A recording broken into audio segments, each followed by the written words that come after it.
All right, I'm going to start today's session just by finishing off the very last part of section 20. Will not take long at all. We ended off kind of briefly talking about polynomial regression on Monday, but it's very, very similar to what we have here with interactions. Actually, in my opinion, is a little bit clearer as in when to use a polynomial variable. So interactions, if we remember, is just adding a feature that is a combination, a product of two features. So here we were doing like horsepower and year of a car. This feature is basically horse and model year multiplied together, added as an extra feature. It actually did improve our R-squared by a little bit. One question that I get sometimes is, after I do the interaction, do I take out the original variables, right? Like, since I have this interaction here, do I keep horsepower here and model year here? Answer to that is it depends. So sometimes having the original variables there with the interaction, sometimes you might see a p-value shoot up as a result of having, they're pretty much kind of collinear. So you might see a p-value shoot up. If that's the case, you should take it out. If nothing happens, like in this case, you see how model year and horsepower are still at 0. It's fine to keep. If you have more time and you want to like really inspect, what is the purpose of having all of these features here, you might try running a version of the model without horsepower here and model year here, and then just see how that affects your R-squared, adjusted R-squared, and how that's affecting your overall model performance. But as you can see here, even with this model, first things I would do would be to like still take out these high p-value variables first. Cool. So very similar to interactions, we have polynomial regressions, which instead of just taking the product of two variables, we're actually taking the product of the variable with itself as an example. Because I feel like we've done a lot with this data set, I'm going to explain with a simpler data set, which is the one that's actually outlined in the labs. Here we have this data set of temperature and yield. And I have to import matplotlib at the top. Where's matplotlib? Never mind, I'll just do it here really quick.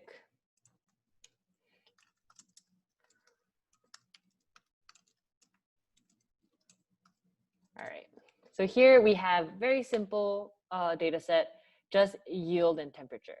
And if we remember, one of our assumptions of a linear regression is that there is some linear relationship between our target variable and our independent variables. So in this case, we're trying to predict yield. And I think it's kind of obvious, at least overall from 50 to 100, there isn't a very linear relationship between temperature and yield.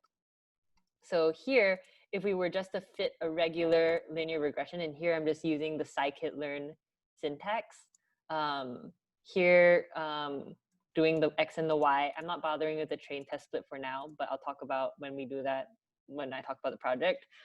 Here what we're doing, we're instantiating an empty linear regression model, and kind of similar to how we can stack methods in like Python or in pandas, you can actually stack these methods as well. So here I'm just adding to this, fitting the x and y. And really quickly here, I need to import all the things. Where are all my import statements?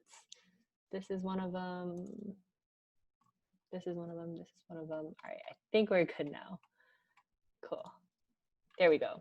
So as you can see, there's quite a big error between our points and our line, right? The root mean squared error is going to be pretty big. So we just take a look at these. First of all, our mean squared error is, our root mean squared error is 0.373. So that means on average, each of our points are about 0.37 away from the line. And looking at this scale of like temperature being only ranging from, I guess, like 2 to 4, 0.3 is kind of sizable. I mean, it does depend on what this yield actually is and what the context is, but pretty sizable amount. You can sort of see these points are not well fit to this line. Also, this is the R-squared. This R-squared is not great. this R squared is 0.086. That means only 8%. And even if we're rounding up, even only 9% of the variance in yield is explained by temperature.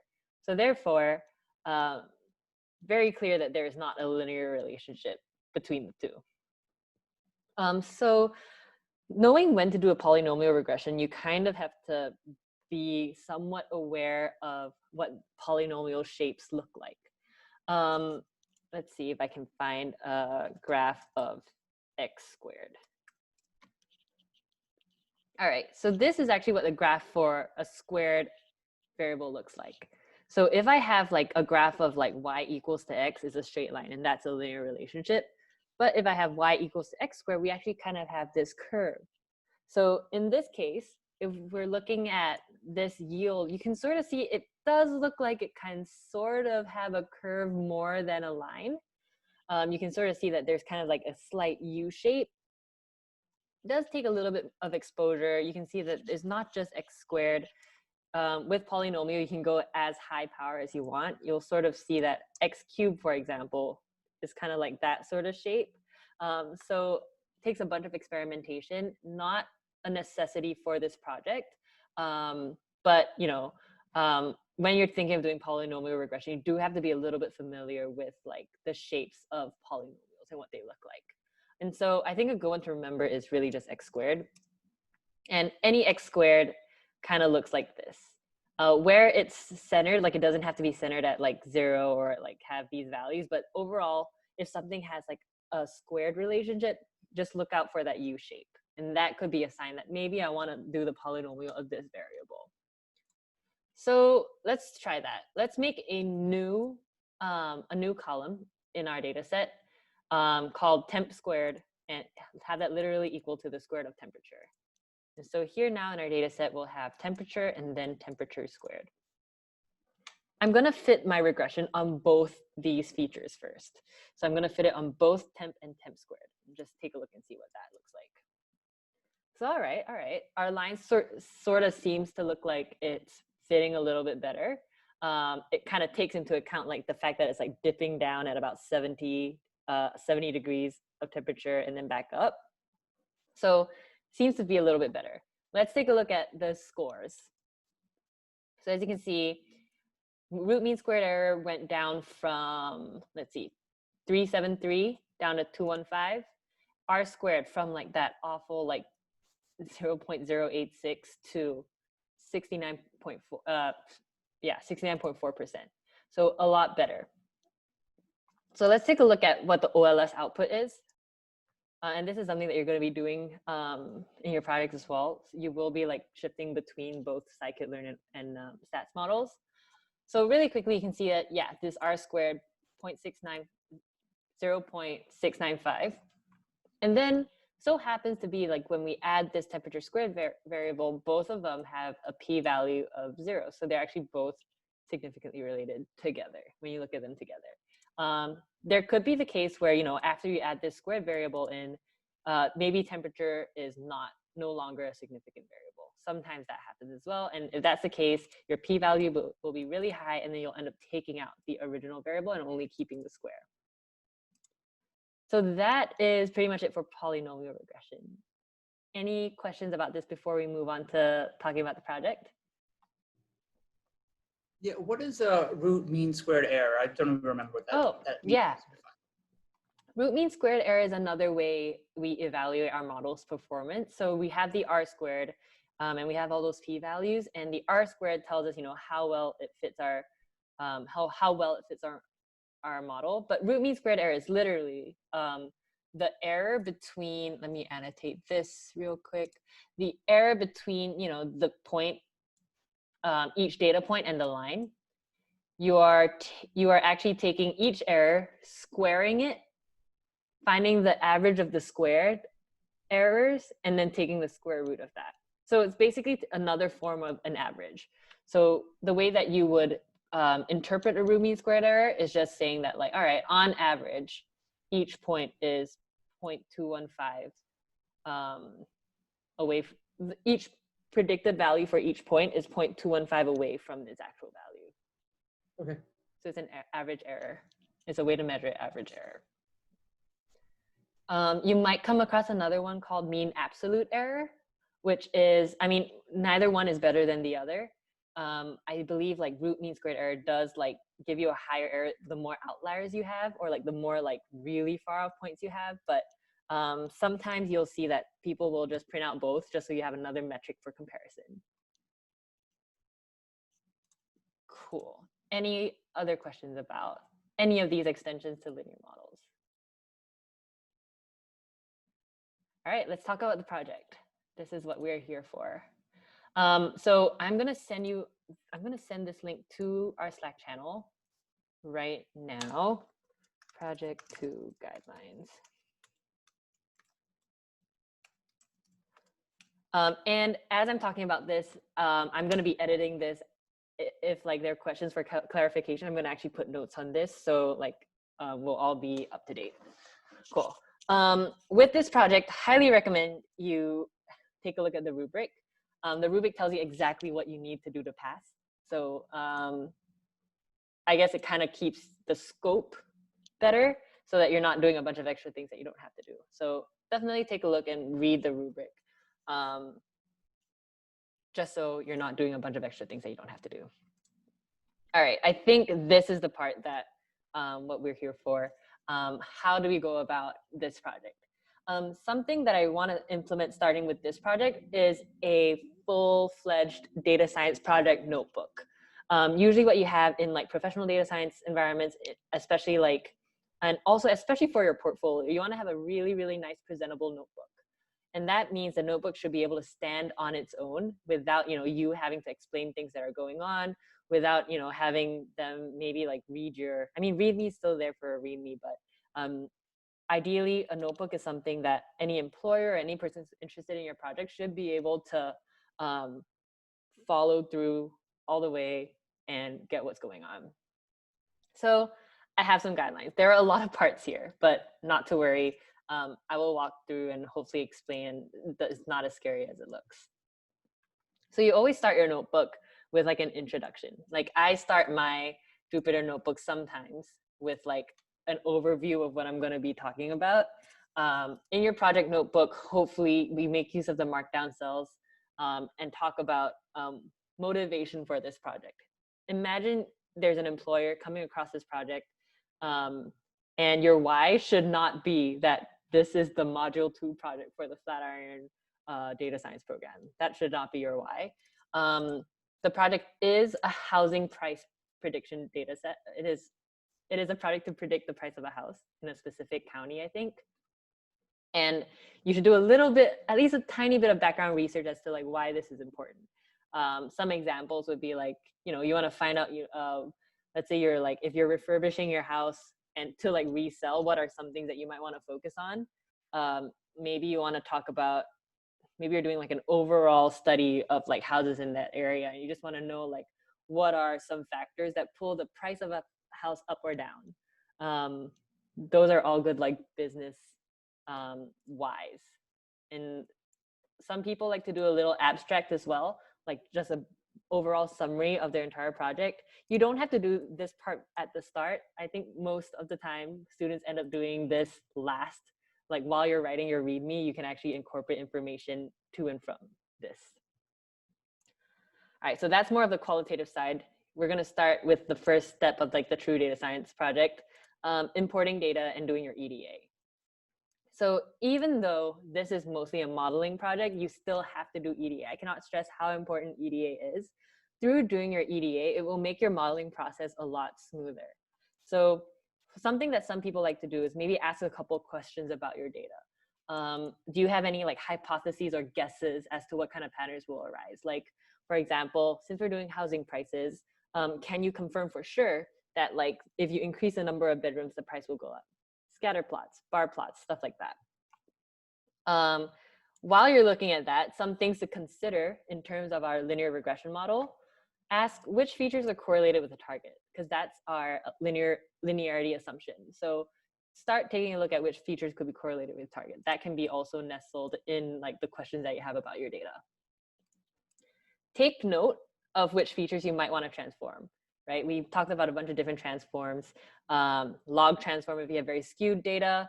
If you have like data on a completely different scale, you might want to like min-max scale or standardize, or yeah, all sorts of different scaling. But take note of which features you might want to transform. Also take note of features that are correlated with each other, because we don't want multicollinearity. Just take note and start to have an idea of which features you will want to take out in your feature selecting stage. And then if you want, you might want to do some statistical tests to enhance your EDA. I know that like a big majority of this mod was statistics. And so maybe you want to like split your data up and conduct some statistical tests. Is there a significant difference in the price of a house that has a waterfront view and a non-waterfront view? That's like a Welch's t-test that you can do. Definitely optional. So I'm actually going to make a note of that and say that that's like a bonus.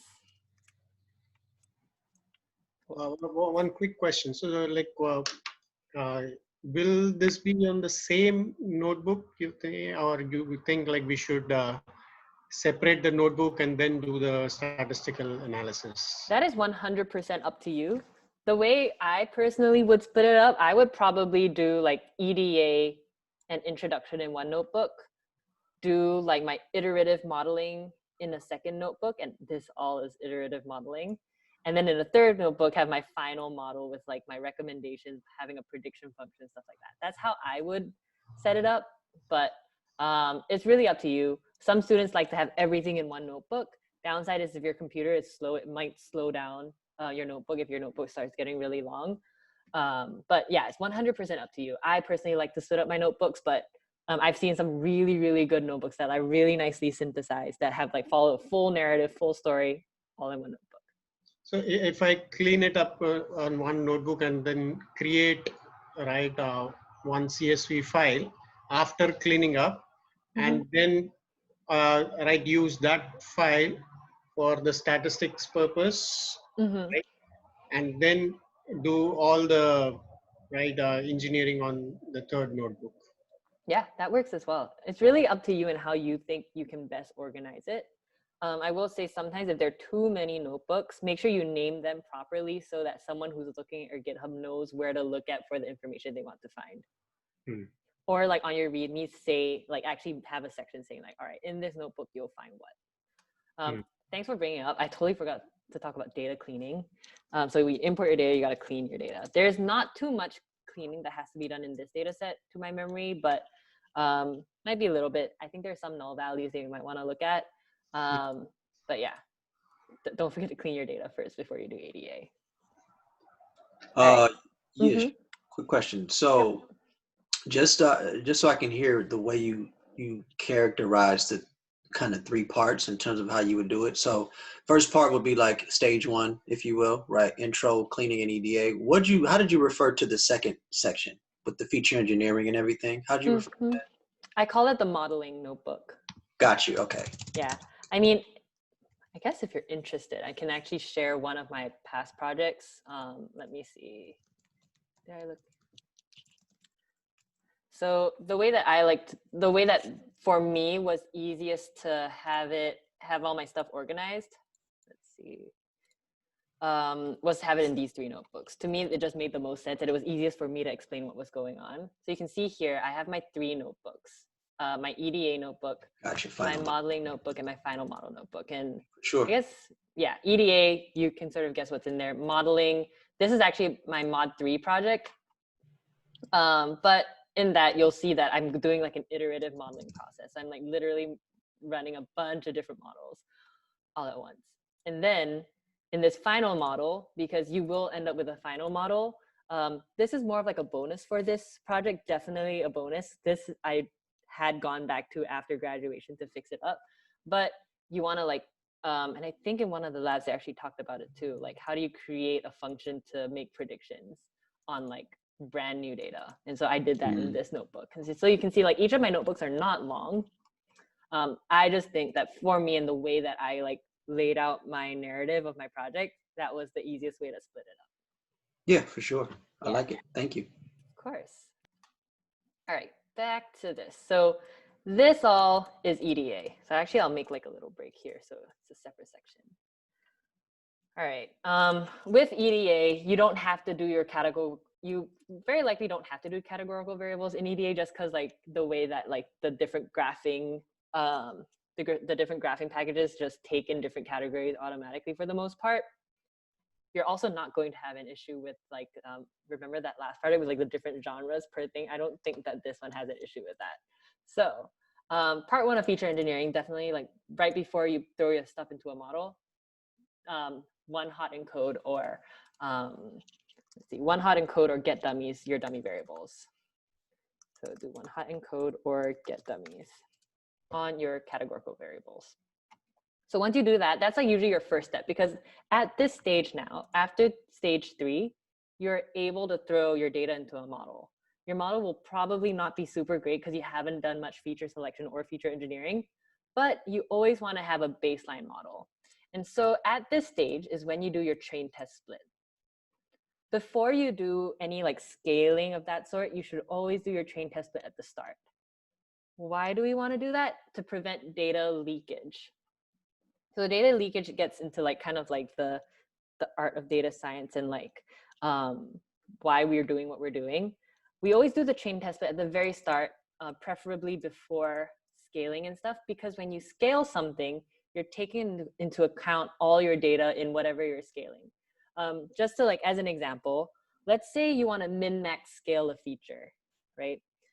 If you were to min-max scale your train set separately, you'll have a different minimum and maximum value compared to when you min-max scale your entire data set. Because maybe, you know, one in your train set, you might have the actual minimum, in your test set, you might not. So your scaling will be different. And the idea of only doing scaling on your training set is you want to have the assumption for your test set that your test set is data that your model has never seen. So if you were to scale your feature with the test data, it's sort of it's considered data leakage because your model is still sort of seeing parts of your test data, if that makes sense. Can you repeat it? Because yeah, there's this brand new concept that we're talking about now of data leakage. And I think for me at least, like the example that I think is the clearest is talking about min-max scaling. So I'm going to repeat again. So if you're looking at a full data set, let's say the minimum is -100, your maximum is +100. That's your entire data set, positive to -100. If you're doing a train test split and you take 80% to train, 20% to split, maybe in your train set, the min-max becomes -98 to +97. And then your test set has all those extreme values. Your model should not take in you should build your model with the assumption that it doesn't know anything about your test set. So therefore, when you're feature scaling, you only want to scale it on your train set because we don't want the leakage of like the actual min and max to be taken into account in this model. You want your model you want to test your model by seeing like, all right, in these like other like min and max values, will the model still work on those data points? So now if I run the train test, let's say I do 80% and 20%, right? Now the modeling needs to be done on the entire 100%, or it's just like I pick up that 80% as the 100% and then do it? Yeah, you would test your models and train your models on only 80%.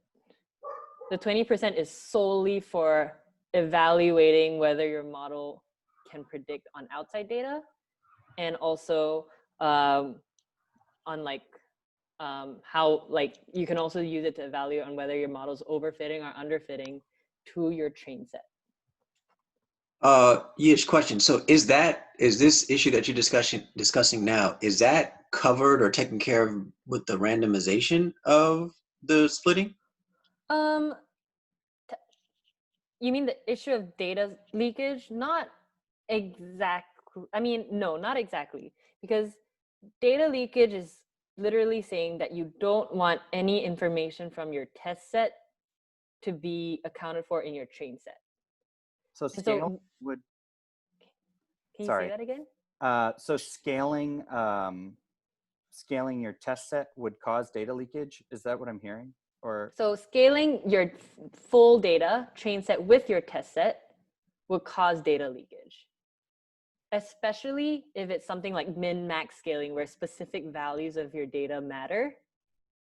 Because for example, like you would have a different min-max depending on if you're just looking at your test set, if you're looking at your full data set. So you can scale after the fact. Yes, you can scale your data after you do your train test split, only scaling your training data set. I'm Jack, by the way, everyone. I haven't been here. I was in a previous cohort, and then I'm redoing mod 2. So anyway, welcome. Thanks. But yes, does anyone want to clarify anything else about this? I know it's like kind of it's a hard concept to grasp. And so because min-max scaling is like specific to the values, that's not a good idea to scale, to use to scale. No, you can by all means use it to scale. Just don't scale before you train test split. That's what I was about to say. So before splitting the data, it's not a good idea to scale using min-max. Yeah, technically it's okay to scale in other ways. Like for example, if you were to do like a standardization, it doesn't actually no. I take that back. Standardization also will be affected because the mean will change and your standard deviation will also change depending on your train test split. So yes. So it sounds like unless you absolutely need to, it sounds like it's just more efficient and just good practice to do scaling after you've done the splitting. Oh, 100%. Always do scaling after the splitting. Right. Okay. Yeah. Does that go for like most manipulations, or do you have like a reference maybe, or like something that we can look at for data leakage? I'll look for a reference. A lot of the references actually talk about it in the context of something else. I will look for something. There probably is like a good Medium article out there. But yeah, usually always just scale after train test split is the moral of the story. Got it. I think I lost the question there. I don't know. I forget if someone actually asked the question. But cool. All right. So we're doing our train test split. And then on your train test split, you have your first train set. This is where I suggest you do a baseline model first. It's probably not going to be a good model, but this will be a baseline model, which is what you will compare your future models to. So for example, you want to take note of, keep track of maybe an R-squared value or a RMSE. Because those are values that you can use to compare with your future model. So maybe your R-squared for your very first model is like a 0.5. There is not much context on whether 0.5 is good or not, because it really depends. And your RMSE maybe is I don't know, like a $10,000 off on average. So definitely keep track of those values so that you can use these to compare to your future models. So once you have your baseline model, and you of course have these, actually I would say and or, better and, but and or works. Next you would do your iterative modeling.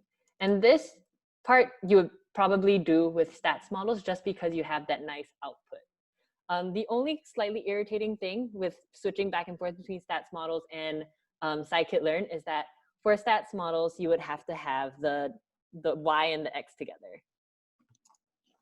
But I think that's something that y'all be able to figure out. This is when you're going to iteratively make changes to your feature set. This can include, from your baseline model, you find that, all right, which are the ones with high p-values? Remove those high p-values. Which are the correlated features that you found in your EDA? Remove all aside from one. This is also where you can scale, and you don't have to do all of these at once. You can always do one thing at a time and then just see how each model improves or deproves. And also, this is when if you find that, you've run a bunch of models and you still have time, this is when you can try out interactions and polynomials. But for each iteration, you should interpret your p-values and your r-squared values. So for each stats model's output, you're going to look at your p-values and your r-squared values, just to keep track of, all right, are my features still all significant? And is my r-squared like going up or going down? I think it is actually stated in the project guidelines that you should not have any p-values that are above 0.05. I believe I saw that. Yeah, it's mentioned in the. Yeah. No predictors with p-values greater than 0.05. So yeah, and here, it says here, iterative approach to modeling and detailed and all that. So you will probably be running like at least, I don't know, 5, 6, 7 models, depending on like how many you want to. But yeah, at each stage, you're going to be doing something or testing something to improve the model and hopefully make the model better.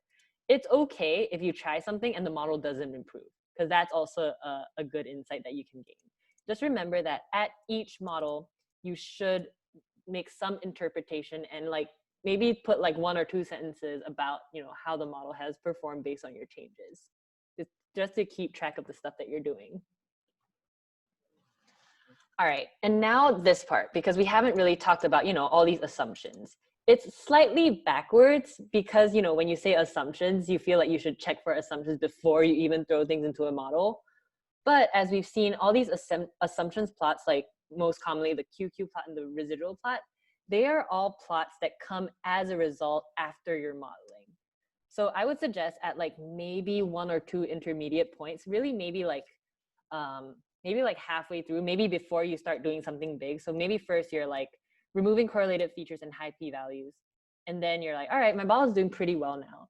Maybe check for assumptions here. Like plot your QQ plot and residual plot just to see if it fits the normality assumptions. If it doesn't, make a note of it because some transforming and scaling can fix that. At this stage, also would be good to test with your test set. So kind of annoying, but you would have to go back to your scikit-learn and then check for your overfitting by doing the train and test RMSE. And I had outlined this process in the end of section 19. So not in this notebook. I don't know if I have. Oh, I actually do have it here. But you would do something like down here, something like this. You would fit your model here with scikit-learn, and then have your y-hats, which are your predictions for the train and the test set, and compare the errors for each. And basically, this is just checking for sanity that there's no overfitting occurring. If you find that there's a huge percentage difference between your like train and test RMSEs, then maybe there is some overfitting occurring, and currently there's not much we can do about it because we haven't learned about it yet, but could be something that you take note of for sure. Let's see. Let's go back to here. And also, you can run your cross-validation. This is just to check that, maybe your train test split by some weird randomness, maybe in your test set was all the really, really expensive houses. Running cross-validation just, gives you like a sanity check to just make sure that that didn't happen, because you're checking that with different train test splits, your error values are about the same. So this iterative modeling is going to take a bit. It's going to take a while. But once you feel like you've gotten to an okay stage, you will decide on your final model. And with your final model is when you do some hardcore interpretation. Interpret your R-squared, your coefficients, like talk about like, all right, if I increase like, I don't know, number of bedrooms up by 1, on average, the house price goes up by however much. This is when you'll talk about your RMSEs and just interpret that. Like on average, this final model that I have is roughly like $5,000 off. I don't know what the scale is, but yeah. And then you would again double check your assumption graphs. Now, this part is a bonus, where you would create your prediction function. There is one lab that actually talks about how you are going to, how they basically ask you to do this, but don't have the solutions to how to do that. I'm going to circle back to that because I want to talk about a little bit about the test set for a little bit.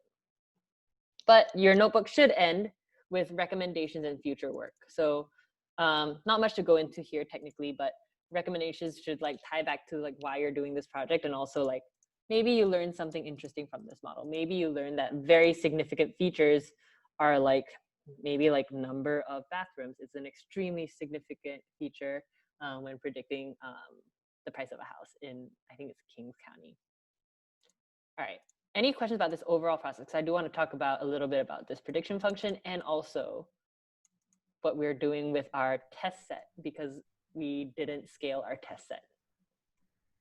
So, okay, yeah, Henry, please. Okay, sorry. I haven't looked at the project, so maybe this will be answered. I haven't actually looked at the actual you know, outline. But could you approach this saying like, oh, I want to invest in my house. I want to see what investing in my house would give me the best bang for my buck when I want to sell it down the road. Yeah, absolutely. Yeah, you can definitely take that into account. Yeah, okay. That can definitely be a business case for sure. Thanks. Cool. Kishore, you're about to ask something. Yeah. So when we are running multiple models, right? What happens to this? I mean, the notebook. I mean, will it be able to take all the models in a single notebook? Because like if you're running models, I think it also takes a load on the notebook, right? Oh yeah, for sure. You'll be running one model at a time. And so at any one time, you're only executing one model. So it should be fine. Unless you decide to like set up a bunch of different models all at once and press like Shift Enter on all of them. Actually, literally, yeah, even if you're doing that, it's still only executing one at a time. So it should be fine. Okay. Yeah. So when I was doing, because I started on this project, I got really hung up on the Jacques-Barra test. Yeah. And like, I could not find a way to get into a reasonable range for Jacques-Barra. Is that like, I don't know what to do about that. Or if it was like something I was doing, because I did introduce different data. So I never ran it on just the housing data, but yeah, I don't know. Yeah, for sure. The Jacques-Barra test, I always forget if it's the normality or the heteroscedasticity test, but whatever it is, if your like model results for some reason just cannot satisfy any of these assumptions, a perfectly sound conclusion is that maybe a linear model isn't the best model for this data to predict housing prices. And that is a 100% okay conclusion to have. Because sometimes you can do as much transformation and as much scaling and like removing of outliers as you can, but sometimes you just never get to these assumptions. We're actually going to talk about in mod 3 different other ways to do regression. So I don't think the board's going to be satisfied with that answer.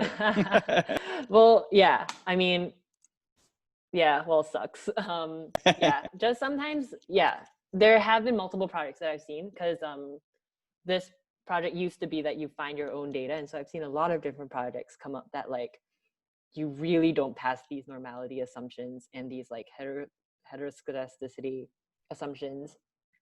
And therefore the conclusion is, yeah, this target is not best predicted using a linear model, and that's okay. But what's important for me to see to evaluate your project is that you're doing this iterative modeling process, that you're trying different things and are like using the things that we've learned to improve how it would work in a linear model.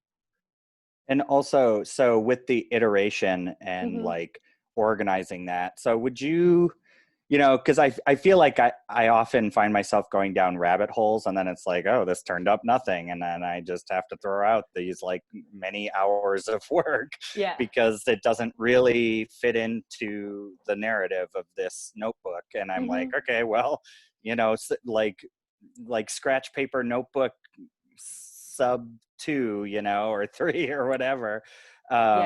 Like, is that what you do? You just power through and like try to I find think- like a good thing.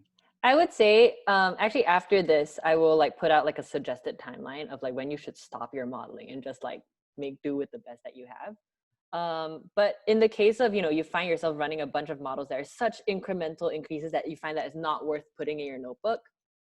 One thing, I would put, one thing I like to do is, put an archives notebook or a scratchwork notebook, or if like putting stuff in a different notebook sometimes is a little bit annoying because you have to import the stuff.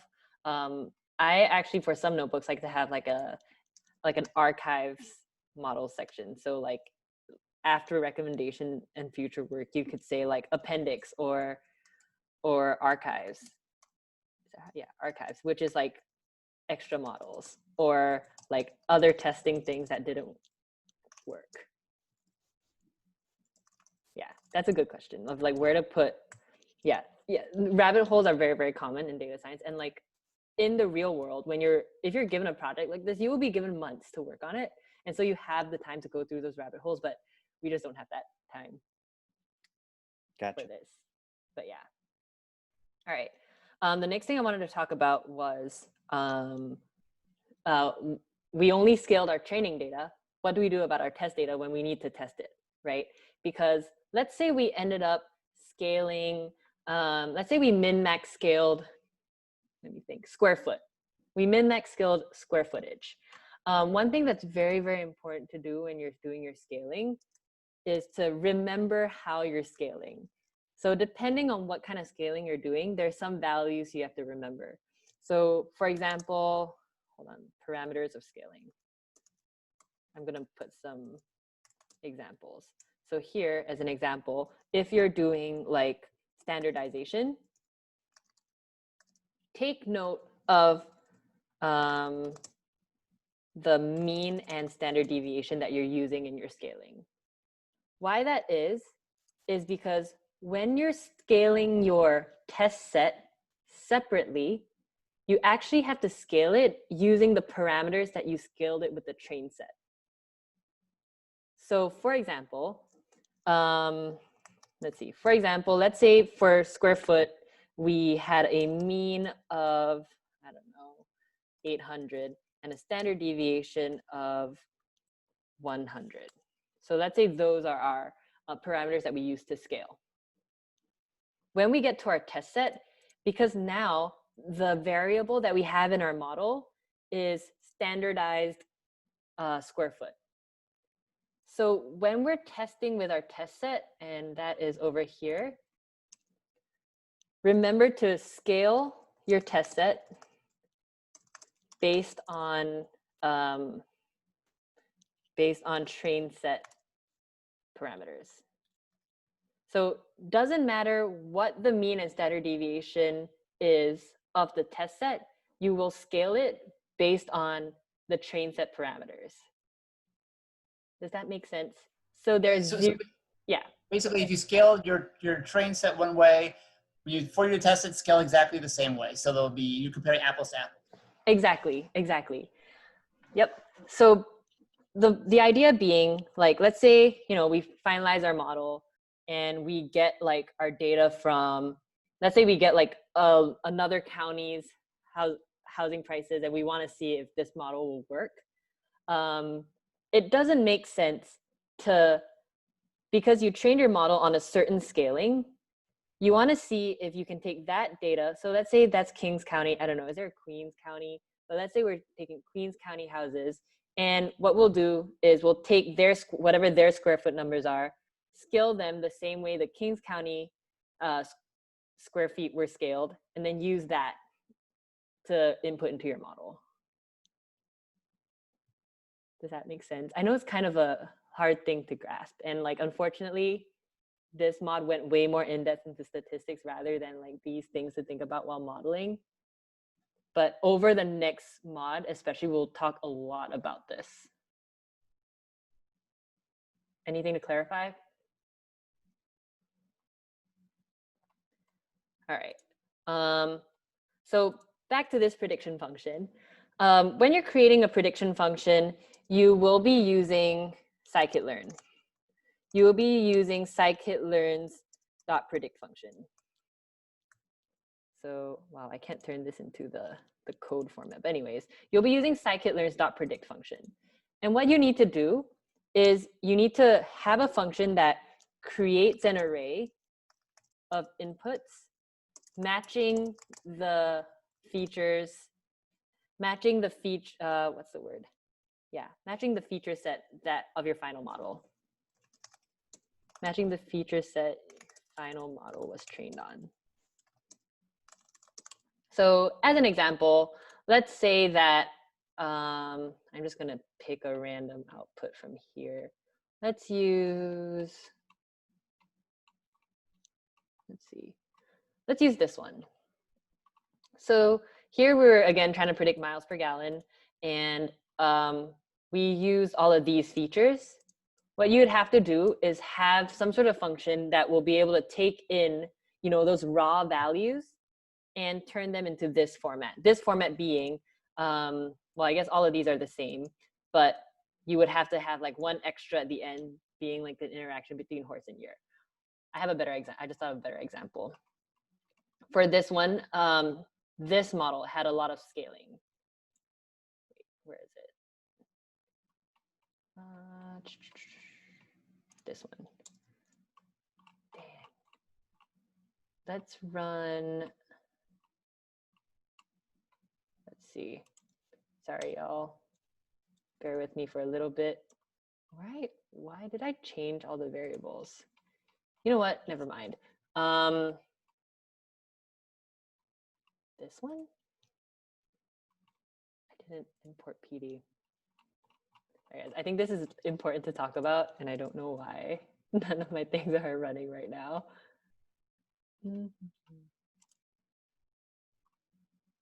this one. This one.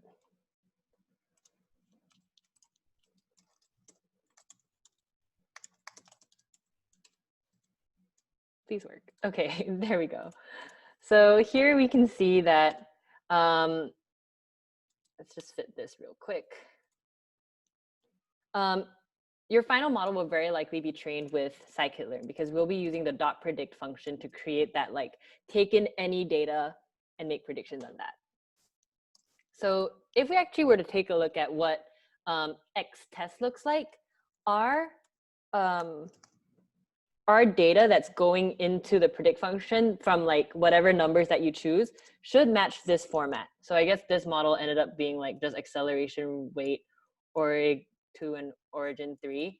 And these acceleration values are actually scaled to my knowledge. I believe these are, yeah, this was scaled. I think it's like acceleration was just scaled by min max, and then weight was, you actually have to take a log of weight, and then I guess after that take the, is this mean normalization? I think, I don't really remember which one this is.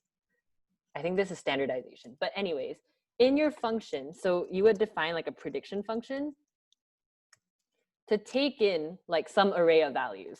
And so maybe you can write your function to take in, I guess in this case, you only need acceleration, weight, and origin. So acceleration, weight, and origin. And then you would actually transform these the same way. So transformed acceleration you would have to like, what am I doing here? You would have to take the min-max scale with the same way it was scaled in the train set. With train set parameters, with weight, transformed weight would be log transformed, then standardize, and standardize again with train set parameters. And then based on like whatever this origin was, here you only care if it is 2 or 3. For something like a dummy variable like this, you would do something like if origin equals to, for example, 2. This is just an example. Your output must be an array that matches this. So your output will be, in this case, transformed acceleration transformed acceleration, transformed weight. And for this part, because it's 2 and 3, if it's 2, it will be 1 and then 0. And then alternatively, if origin happens to be 3, it should be double equal actually. This would be our output. Instead of 1, 0, it'll be 0, 1. And so this array, and actually has to be not a list, but actually has to be a NumPy array.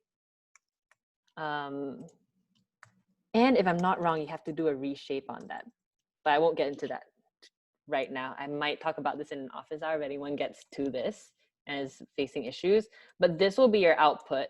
Not your full output, but then your predict will be the prediction you will get by doing, in this case, it'll be linreg.predict. And then let's say we call this, just call this data for now. This is not a good variable name to use, but we're literally gonna do linreg.predict on data. It will recognize that, all right, there's 4 variables in our final model. We're gonna match it up with the 4 inputs here. And it will just spit out a value. Does that make sense? Yeah, this part, I would say, like, if you're planning to, in the future, like for your future projects, create a product that you're able to, like, something that's actually kind of common that some students do is create some sort of front end where you maybe have like a drop down list of, all right, type in some numbers for like, for some like raw data to try and make a prediction on this house. And with that, you can actually click a button. It'll actually pass that data through a function like this and spit out your prediction. So this is how you would sort of construct that prediction function. So very similar for that. I forget which lab it is. I think it is maybe this one that at the end asks you to like predict what's the price of a house that has these specific values. That's how you would go about doing that. One thing to just remember is, yeah, I'm actually pretty sure it's this one. Nope, not this one, never mind. But yeah, I think y'all understand the context of when you would want to do that. But yeah, whenever you do want to do that, just make sure, I think the thing that people always forget is you're scaling it with the scaling parameters of your train set. Cool? All right, we're almost at time. So any final questions? During the office hours, there's going to be one office hour that I'm actually going to talk about the use of pickle and also some scripting that you might want to use in this project. So I'm going to talk about pickle and scripting, probably not this coming Monday, but probably the session after on Thursday. I'm going to take some time to also talk about putting together a presentation for a project like this, which is quite different from our Mod 1 project. And then also happy to take requests on what you all want. Cool, any final questions? All right, well, in that case, get to working on your projects. Let me know if there's anything that needs clarification. I think for the project, because we're all working on the same project, would be beneficial to put it in the Slack channel, just so we can all see and I can answer and not have to answer the same question multiple times. But yeah, please do that. And as usual, let me know if anything comes up. All right, have a good night, everybody. Thanks. Thanks, bye-bye.